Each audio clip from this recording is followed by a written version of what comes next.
आज हम लोग डिस्कशन करेंगे कि हायर वेंडर के बुक में जर्नल एंट्री कैसे करते हैं और हायर वेंडर के बुक में नेसेसरी अकाउंट कौन कौन सा बनाता है। इसके लिए थोड़ा सा हम लोग बैक चलते हैं। जैसा कि हम लोगों ने पहले डिस्कशन कर लिया है कि हायर परचेजर के बुक में जर्नल एंट्रीज करने के या अकाउंटिंग ट्रीटमेंट करने के दो मेथड्स हैं। एक है एसेट्स एक्रूवल मेथड और दूसरा है क्रेडिट परचेस मेथड।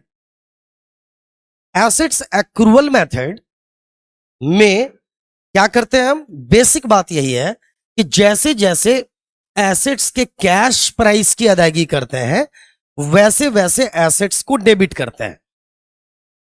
ठीक है, मतलब एसेट्स एक्रूवल मेथड का मेन थीम क्या है?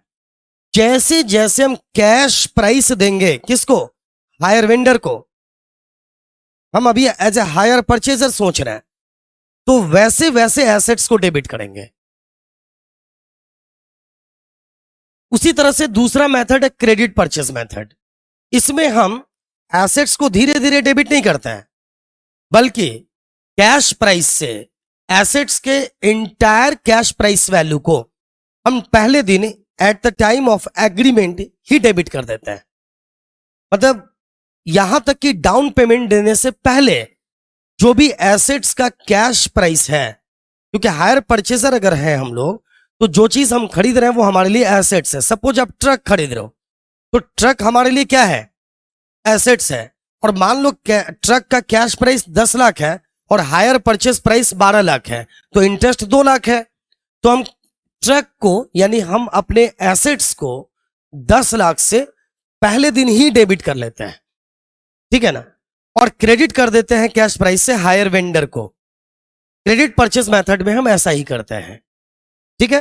फिर हायर वेंडर को हम बाद में इंटरेस्ट के लिए सिर्फ क्रेडिट करते हैं और फिर कैश प्राइस और इंटरेस्ट मिलाकर जब हम इंस्टॉलमेंट की अदायगी करते हैं तो फिर हायर वेंडर को हम डेबिट कर देते हैं।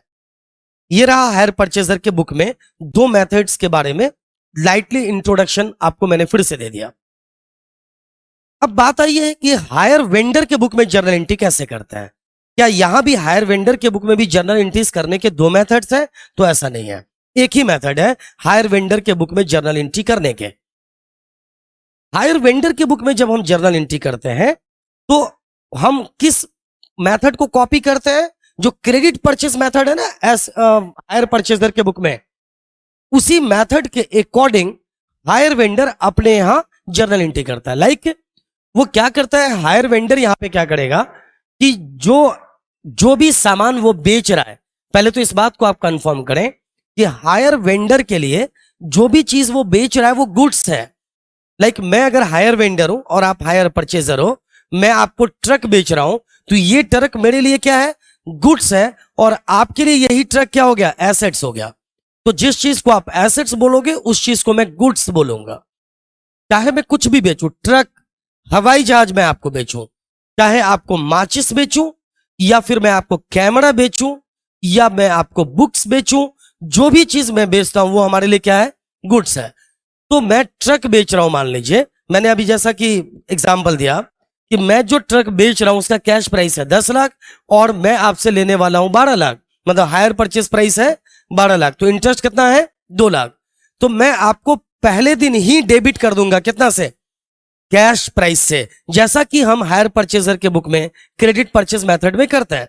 तो मैं आपको डेबिट कर दूंगा, आप हायर परचेजर हो, 10 लाख से सपोज मैं आपको क्या कर दूंगा? डेबिट कर दूंगा। तो 10 लाख से यहां पर सपोज करो मैंने आपको 10 लाख से क्या कर दिया? डेबिट कर दिया। और ये हमारे लिए हायर सेल्स है, हमने हायर सेल्स को क्रेडिट कर दिया कितना से? 10 लाख से। अब सवाल यह है कि जब हम गुड्स बेचते हैं ना, जब हम गुड्स बेचते हैं तो हम सेल्स क्रेडिट करते हैं। नॉर्मल वे में जब हम गुड्स को बेचते हैं तो हम सेल्स क्रेडिट करते हैं, लेकिन यहां पर ध्यान दीजिए हम हायर सेल्स क्रेडिट कर रहे हैं। अब इसके पीछे क्या लॉजिक है? हम हायर सेल्स क्यों क्रेडिट कर रहे हैं, है ना?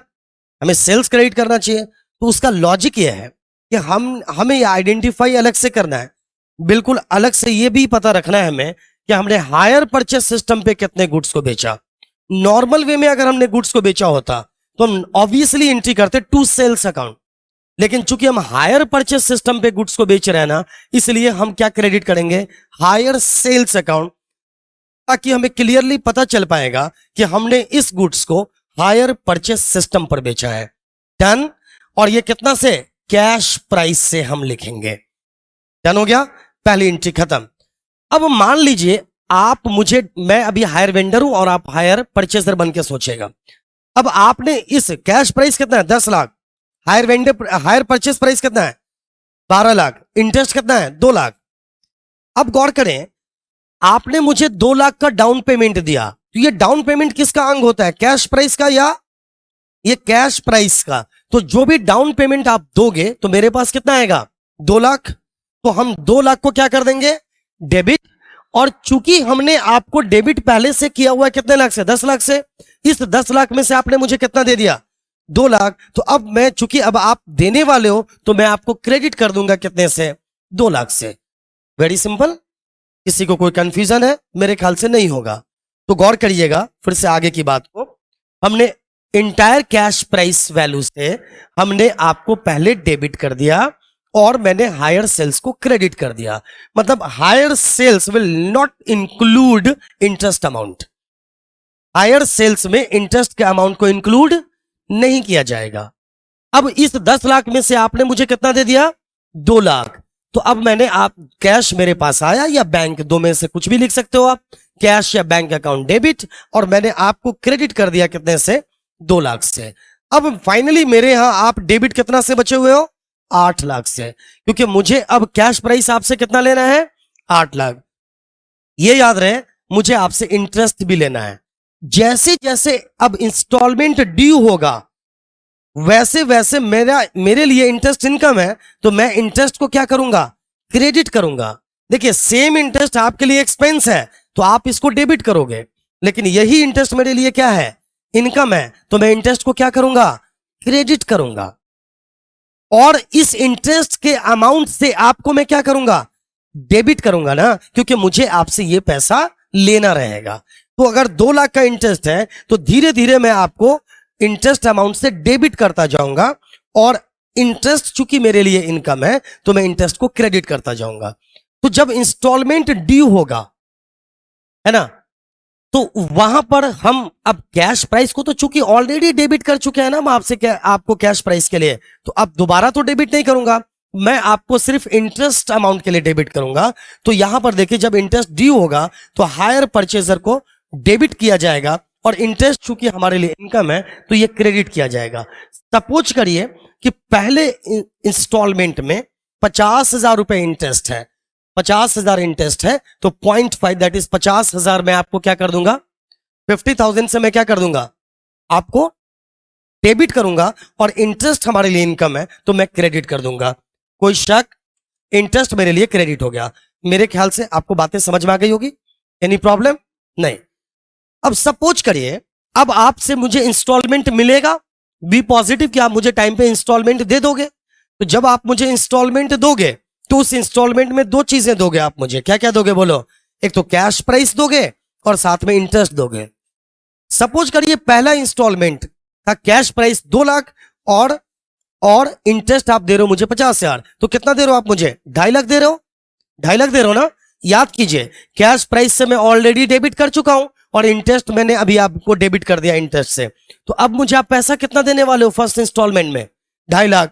तो यहां पर कैश कितना आएगा, 2.5 लाख, और हायर परचेजर को क्रेडिट कर देंगे कितना से, 2.5 लाख से। ध्यान दीजिए, तो पहले से आप मेरे यहां कितना से डेबिट, पहले तो मैंने आपको कितना से डेबिट किया, 10 लाख से। क्लियर, आपने 2 लाख रुपए मुझे क्या दे दिया, डाउन पेमेंट। तो अब मेरे यहां कितने से डेबिट बचे आप, 8 लाख से। क्लियर। फिर मैंने आपको किस बात से डेबिट किया, अलग से इंटरेस्ट अमाउंट के लिए डेबिट किया, तो कितना से डेबिट किया, 50,000। अब फाइनली मेरे यहां कितना से डेबिट हो आप, बिल्कुल इजी है, 8.5 लाख से डेबिट हो गए, 8.5 लाख से डेबिट हो गए। अब इसमें से आपने मुझे कितना पेमेंट कर दिया, अभी 2.5 लाख कर दिया पेमेंट। अब मेरे यहां आप कितना से डेबिट बचे, अब आप मेरे यहां कितना से डेबिट बचे, 6 लाख से। कोई प्रॉब्लम है क्या, फिर सुनो, 10 लाख से मैंने आपको पहले डेबिट किया था, डन। उसमें से आपने मुझे कितना दे दिया, तो मैंने आपको फिर 2 लाख से क्रेडिट किया, कितना से बचे डेबिट, 8 लाख से। फिर मैंने इंटरेस्ट के लिए आपको कितना से डेबिट किया, 50,000 से। तो अब फाइनली मेरे यहां कितना से डेबिट है, आप 8,50,000 से। टोटल की बात कर रहा हूं मैं, 8,50,000 से। इसमें से आपने फिर मुझे कितना पेमेंट कर दिया, 2.5 लाख। तो फिर मैंने आपको 2.5 लाख से क्रेडिट किया। भाई जब मुझे आप पेमेंट करोगे तो you are the giver in this case ना, तो मैं आपको क्रेडिट ही तो करूंगा। तो अब फाइनली मेरे यहां कितना से डेबिट हो आप, 6 लाख से। फिर इंटरेस्ट के लिए फिर मैं आपको डेबिट करूंगा, फिर कैश प्राइस को मिलाकर क्रेडिट करूंगा, और इस तरह चीजें खत्म हो जाएंगी धीरे धीरे करके। बात समझ रहे हो? तो अब तक हम लोगों ने कितना एंट्री देख लिया, 4 एंट्री। ये किसके लिए, इंस्टॉलमेंट रिसीव्ड के लिए हो गया 2.5 लाख, 2.5 लाख। क्लियर? अब गौर कीजिए, ये जो इंटरेस्ट अमाउंट है, इस पे बात करने से पहले ये बताइए, क्या मैं चूंकि हायर वेंडर हूं तो मैं डेप्रिसिएशन चार्ज करूंगा क्या? मैं भी डेप्रिसिएशन लगाऊंगा? नहीं, मैं क्यों डेप्रिसिएशन लगाऊंगा? जो मैं चीजें बेच रहा हूं उसका यूजर मैं थोड़ी हूं। मैंने तो आपको बेच दिया, वो मेरे लिए गुड्स है। कभी भी बिजनेसमैन अपने गुड्स में डेप्रिसिएशन नहीं लगाता है। आपने डेप्रिसिएशन लगाया इसलिए क्योंकि ट्रक आपके लिए एसेट्स है, आप इसे यूज कर रहे हो, इसके वैल्यू को आप घटा रहे हो। मैंने तो बेच दिया। तो एक बात याद रखिए, कभी भी डेप्रिसिएशन अपने गुड्स पर सेलर कभी नहीं लगाता है। तो मैं डेप्रिसिएशन नहीं लगाऊंगा। आप हो सकता है ढूंढ रहे होंगे सर इसमें डेप्रिसिएशन की एंट्री तो है ही नहीं, मैं डेप्रिसिएशन क्यों लगाऊंगा? मैं डेप्रिसिएशन नहीं लगाऊंगा। तो मैं डेप्रिसिएशन जब नहीं लगाऊंगा तो मैं जर्नल एंट्री भी नहीं करूंगा, ऑब्वियस सी बात है। और इसका लॉजिक मैंने आपको बता दिया है। तो अब बात बची क्या, मैंने आपको इससे पहले कहा था all nominal items will be transferred to profit and loss account. Clear? तो इंटरेस्ट क्या है, नॉमिनल आइटम है। अब इंटरेस्ट हमारे लिए क्या, इनकम है। हमने इंटरेस्ट को क्या कर रखा है, क्रेडिट। तो अब हम इंटरेस्ट को क्या कर देंगे, डेबिट। कितना इंटरेस्ट, 0.5 ना। देखो 0.5 मतलब 50,000, ठीक है ना। और हमने क्रेडिट किसको कर देना है, प्रॉफिट एंड लॉस अकाउंट्स को। कितना से, 0.5 से। अब देखिए, प्रॉफिट एंड लॉस अकाउंट को हमने क्रेडिट किया, तो जब हम बनाएंगे प्रॉफिट एंड लॉस अकाउंट तो ये इंटरेस्ट किस साइड में आएगा, डेबिट साइड में या क्रेडिट साइड में, किस साइड में आएगा? जब हम प्रॉफिट एंड लॉस अकाउंट बनाएंगे, चलो यहां देख लो, अगर ये कंफ्यूजन किसी को है तो अब इस लेवल पे आपको नहीं होना चाहिए, लेकिन फिर भी यहां चेक कर लीजिए। Suppose this is profit and loss account. तो जब हम इंटरेस्ट को यहां लिखेंगे, आपको जर्नल एंट्री कन्वर्ट करना आता है ना लेजर में, तो प्रॉफिट एंड लॉस अकाउंट मैंने आपको बताया हुआ है। अगर आप में से किसी को कुछ प्रॉब्लम है तो लेजर के वीडियो को एक बार जाके देख लीजिए, या फिर एक और वीडियो हमने रिकॉर्ड किया हुआ है, एक शॉट में जर्नल लेजर ट्रायल बैलेंस, उसको मैंने बार बार कहा है सभी स्टूडेंट को वो लेक्चर जरूर एक बार सुन लेना चाहिए, चाहे आप किसी भी क्लास में हो। अगर आपने नहीं देखा है तो उसको जाकर आप जरूर चेक कर लीजिए। तो देखिए, प्रॉफिट एंड लॉस अकाउंट हम अगर बना रहे हैं तो आपको मालूम है ना कि जिसका हम अकाउंट बनाते हैं, अगर वो खुद क्रेडिट है तो साथ वाले आइटम को किधर लाते हैं, क्रेडिट साइड में। इसके साथ में क्या, इंटरेस्ट। यहां पर हम क्या लिखने वाले हैं, बाय इंटरेस्ट हाउ मच, 50,000। तो हमारे लिए चूंकि ये इनकम है तो ये क्रेडिट साइड में आ नहीं गया क्या, इनकम है तो कौन से साइड में आया, क्रेडिट साइड में आया। और जब हम इसी तरह से हायर परचेजर के बुक में जब लिखते हैं ना, तो पता है क्या करते हैं वहां पे, profit and loss account debit to interest. तो जब हम प्रॉफिट एंड लॉस अकाउंट बनाएंगे तो ये यही इंटरेस्ट टू साइड में आ जाएगा। तो भाई आप जानते हो ना, प्रॉफिट एंड लॉस अकाउंट के डेबिट साइड में एक्सपेंस आता है और प्रॉफिट एंड लॉस के क्रेडिट साइड में क्या आता है, इनकम आता है। तो इसका मतलब ये हुआ कि हम जब प्रॉफिट एंड लॉस अकाउंट में ट्रांसफर करेंगे तो ये बात याद रखिए कि अगर कोई आइटम हमारे लिए इनकम है तो हम उसको क्रेडिट में लिखेंगे, और अगर एक्सपेंस है तो डेबिट में। और आपका दिमाग अपने आप काम करना चाहिए यार, कि अगर इंटरेस्ट यहां पे क्रेडिट है तो at the time of transfer या for transferring interest to profit and loss account, now we will interest will be debited, obviously profit and loss account will be credited. मेरे ख्याल से इसमें कोई कंफ्यूजन नहीं होना चाहिए। तो अब हमने इंटरेस्ट को भी कहां ट्रांसफर कर दिया, प्रॉफिट एंड लॉस अकाउंट में। अगर आप गौर से देखोगे तो हम लोग लगभग वही मेथड फॉलो कर रहे हैं जो कि हमने हायर परचेजर के बुक में क्रेडिट परचेज मेथड में यूज किया था। आप कंपैरेटिव स्टडी करोगे तो चीजें इजीली समझ जाओगे। क्लियर है? अब एक और एंट्री है यहां पर जिसको हमें करना बाकी है, तो वो लास्ट में क्या है, देखिए यहां पर क्या है, for transferring to trading account. अब क्या हायर सेल्स क्या है? सेल्स भी नॉमिनल आइटम है क्या? सेल्स क्या है? नॉमिनल आइटम है। सेल्स को नॉर्मली ऐसे समझो, जब हम सेल करते हैं ना गुड्स को, तो याद कीजिए फाइनल अकाउंट का फॉर्मेट, सेल को कहां दिखाते हैं हम? सेल ट्रेडिंग अकाउंट के क्रेडिट साइड में जाता है ना, तो इसका मतलब हायर सेल्स भी कहां जाएगा? ट्रेडिंग अकाउंट के क्रेडिट साइड में। जो नॉर्मल सेल है वो तो क्रेडिट साइड में जाएगा ही ट्रेडिंग के, हायर सेल्स भी तो सेल ही है, इसको भी हम कहां पे लेके जाएंगे? ट्रेडिंग अकाउंट के क्रेडिट साइड में। मैंने आपको बताया क्या सेल्स में हायर सेल्स को जोड़ दें? देखो अगर मैं ट्रक बेचता हूं, ट्रक मेरे लिए गुड्स है, मैं ट्रक कैश प्राइस पे भी बेच देता हूं, मतलब कैश में बेच देता हूं, और हायर परचेस सिस्टम पे भी बेचता हूं। तो अगर मैंने सिर्फ सेल से लिखा है तो आप समझिए नॉर्मल सेल कर रहा हूं मैं, लेकिन अगर हायर सेल से लिखा है, हमने हायर सेल से लिखा है, इसका मतलब मैं हायर परचेस सिस्टम पे गुड्स को सेल कर रहा हूं। सेल चाहे मैं कैश पे करूं या क्रेडिट सेल करूं या हायर परचेस सिस्टम पे सेल करूं, सेल तो सेल ही होता है ना। और all types of sale will be transferred to trading account, इस बात को कंफर्म कर लीजिए। एंड कौन से side? Credit side of trading account. Sale है तो क्रेडिट साइड में जाएगा। तो अब सोचिए, अगर मैं बना रहा हूं यहां पर, मैं फिर से आपको बताऊं, अगर मैं बना रहा हूं यहां पर अब ट्रेडिंग अकाउंट, सपोज कीजिए, क्योंकि मैं सेलर हूं ना, तो मैं तो ट्रेडिंग अकाउंट बनाऊंगा। तो जब मैं ट्रेडिंग अकाउंट बनाऊंगा तो क्या करूंगा? सपोज ये है ट्रेडिंग अकाउंट, ध्यान से देख लीजिए, फिर मैं इसमें नेसेसरी अकाउंट्स भी मैं आपको गाइड करूंगा, जस्ट समझ में आ जाएगा। ये है अगर ट्रेडिंग अकाउंट, शॉर्ट में बता रहा हूं, तो यहां पर बाई सेल्स आना है, बाई हायर सेल्स आना है, दोनों आना है। तो सेल तो चले, नॉर्मल सेल आप जो कर रहे हो जैसे कैश या क्रेडिट, हायर परचेस सिस्टम पर जो आपने गुड्स बेचा उसको क्या बोलते हैं हम? हायर सेल्स बोलते हैं, आइडेंटिफिकेशन के पॉइंट ऑफ व्यू से, ताकि हम डिफर कर सकें कि कैश या क्रेडिट परचेस, क्रेडिट मेथड पे हमने कितना गुड्स बेचा है और हायर परचेस सिस्टम पे हमने कितना गुड्स बेचा है। तो ये हायर सेल्स किधर आएगा? क्रेडिट साइड में। तो हायर सेल आपने कितना लिखा हुआ था? 10 लाख, याद है?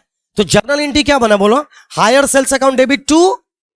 तो जैसे ही ऐसे भी समझो ना यार, हायर सेल्स क्रेडिट था, इसको खत्म करना है यहां से, इसको ट्रेडिंग अकाउंट में भेजना है, क्योंकि ये नॉमिनल आइटम है, तो डेबिट करना होगा इसे, और क्रेडिट किसको करेंगे? ट्रेडिंग अकाउंट को। अगर यहां से आप कनेक्ट करेंगे तो इजीली बातों को समझ जाएंगे, आपको रटने की कोई जरूरत नहीं पड़नी चाहिए। तो हमने कितने एंट्री किया? 1 2 3 4 5 6। अब मैं एक साथ बताता हूं। पहली एंट्री हो गई 6 के 6 एंट्री को बड़ी इजीली आप याद रख सकते हो। पहली एंट्री हो गई सेल करने के लिए हायर परचेस सिस्टम पे, हायर वेंडर को हमने कैश प्राइस से डेबिट किया और हायर सेल्स को क्रेडिट कर दिया। इसी का कनेक्शन यहां पर ये एंट्री आ गया, क्योंकि हमें इसे ट्रेडिंग अकाउंट में भेज देना है। तो 2 एंट्री तो खत्म हो गई, ठीक है। 2 मैं थोड़ा सा अलग टाइप से बता रहा हूं। अब बीच के 4 एंट्री क्या है? अब इंटरेस्ट, अब जब डाउन पेमेंट हम रिसीव करेंगे तो ऑब्वियसली कैश डेबिट करेंगे और हायर वेंडर, हायर परचेसर को क्रेडिट कर देंगे। अब जब इंस्टॉलमेंट ड्यू होगा तो इंटरेस्ट क्रेडिट करेंगे हम, और डेबिट किसको करेंगे? आपको, चूंकि आप हायर परचेसर हो। फिर उसके बाद इंस्टॉलमेंट जब रिसीव करेंगे तो कैश प्राइस और इंटरेस्ट दोनों रिसीव करेंगे, तो कैश डेबिट करेंगे और आपको क्या कर देंगे? क्रेडिट कर देंगे। और अब क्योंकि इंटरेस्ट, डेप्रिसिएशन हम लगाते नहीं है, इसलिए डेप्रिसिएशन की एंट्री आएगी नहीं, क्योंकि हायर वेंडर कभी भी डेप्रिसिएशन नहीं लगाएगा अपने गुड्स पे, बेचे हुए गुड्स पर। तो अब इंटरेस्ट को कहां पे ट्रांसफर करेंगे? प्रॉफिट एंड लॉस अकाउंट में। डन। जर्नल एंट्री मुझे उम्मीद है कि आपने कंफर्म कर लिया होगा। अब चूंकि पिछले लेक्चर में मैंने आपको ऑलरेडी बताया हुआ है कि भाई हम नेसेसरी अकाउंट कैसे डिसाइड करते हैं, तो चलिए अब कॉमन सेंस लगाइएगा। मुझे लगता है बहुत ज्यादा आपको बताने की जरूरत नहीं है। आप नेसेसरी अकाउंट कैसे डील करते हैं इसको आप इजीली समझ सकते हैं प्रीवियस लेक्चर से, तो इसका लिंक आपको अवेलेबल रहेगा कहां पर? इस लेक्चर के साथ। तो गौर कीजिएगा, यहां पर मैंने आपको क्या बताया हुआ है? क्या बताया? कि जो जो आइटम है नॉमिनल आइटम्स, यानी कैश और प्रॉफिट एंड लॉस अकाउंट को छोड़कर, ठीक है ना, बाकी सारे आइटम्स के लिए आप क्या बनाते हैं? बोलो। कैश और प्रॉफिट एंड लॉस अकाउंट को छोड़कर सारे आइटम के लिए जो जो डिफरेंट आइटम्स हैं उन सभी आइटम्स के लिए अकाउंट बना लेते हैं, वही नेसेसरी अकाउंट होता है। मैंने इसका लॉजिक भी बताया, कैश अकाउंट क्यों नहीं बनाते हैं, उसका रीजन क्या है, क्योंकि कैश का ओपनिंग बैलेंस हमारे पास अवेलेबल नहीं है, और कहां कहां बिजनेस ऑर्गेनाइजेशन में कैश आया या गया है हमें आइडिया नहीं है, क्योंकि पूरे ही बिजनेस के लिए एक ही कैश अकाउंट बनेगा, अलग अलग आइटम के लिए अलग अलग कैश अकाउंट नहीं बनता, इसलिए कैश अकाउंट हम नहीं बनाते हैं। प्रॉफिट एंड लॉस अकाउंट भी इसी कारण से नहीं बनाते हैं। ऑब्वियसली एक और बात आएगी, ट्रेडिंग अकाउंट भी इसलिए नहीं बना पाएंगे क्योंकि हमें परचेस मालूम नहीं है ना, सेल्स मालूम है, भले ही हायर सेल्स, नॉर्मल सेल्स मालूम नहीं है, ऑल अदर डायरेक्ट एक्सपेंसेस मालूम नहीं है, तो यहां पे ट्रेडिंग अकाउंट भी नहीं बनेगा। तो एक चीज क्या जुड़ गई, trading and profit and loss account नहीं बनेगा और कैश अकाउंट नहीं बनेगा। इसके अलावा जितने डिफरेंट आइटम्स हैं उन सभी आइटम्स के लिए अकाउंट बनाएंगे। तो हायर परचेजर के लिए अकाउंट बनाएंगे क्या? क्या हायर सेल्स बनाएंगे? यस बनाएंगे। कैश बनाएंगे? नहीं। हायर परचेजर ऑलरेडी ले चुके, हायर परचेजर ले चुके, इंटरेस्ट बनाएंगे? यस बनाएंगे। हायर परचेजर ले चुके, इंटरेस्ट ले चुके, प्रॉफिट एंड लॉस ले चुके, है ना, लेना नहीं है। हायर सेल्स ले चुके, ट्रेडिंग लेना नहीं है। तो यहां पर नेसेसरी अकाउंट्स अगर बनाएंगे तो कितना अकाउंट बनेगा? 3 बनेगा। एक और जो हायर परचेजर के बुक में 4 बनता था ना, यहां पे 3 ही क्यों बनेगा बताओ? रीजन क्या है इसका?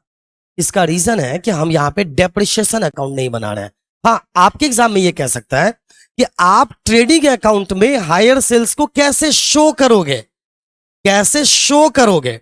तो मैंने आपको शो करके दिखा दिया। अब बाई साइड में जाकर लिख देना बाय हायर सेल्स, ये एक अलग बात है।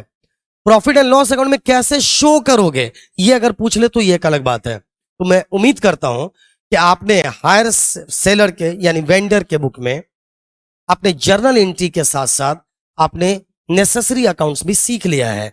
और इतनी बातें अगर आपने कंफर्म कर लिया है तो आपको अब सिर्फ इंटरेस्ट अलग अलग क्वेश्चन में, जैसे बैक मेथड, अलग अलग टाइप के इंटरेस्ट कैलकुलेशन आएगा। मैं आपको ये कह सकता हूं, एक दो बात थोड़ी सी डिफरेंट आनी है बस, है ना, लेकिन नॉर्मल केस में मैं बताऊं कि इन दोनों चीजों को अगर आपने कंफर्म कर लिया है तो कोई सा भी क्वेश्चन चाहे किसी भी बुक से अगर आप देखेंगे तो मैं गारंटी दे सकता हूं कि आप उन क्वेश्चंस के अकाउंटिंग ट्रीटमेंट पे आप नहीं रुकोगे। तो अगर आपको सिर्फ इंटरेस्ट कैलकुलेशन गाइड कर दिया जाए तो इस चैप्टर को आप समाप्त कर दोगे। मुझे लगता है आज के लिए इतना काफी है। Best of luck.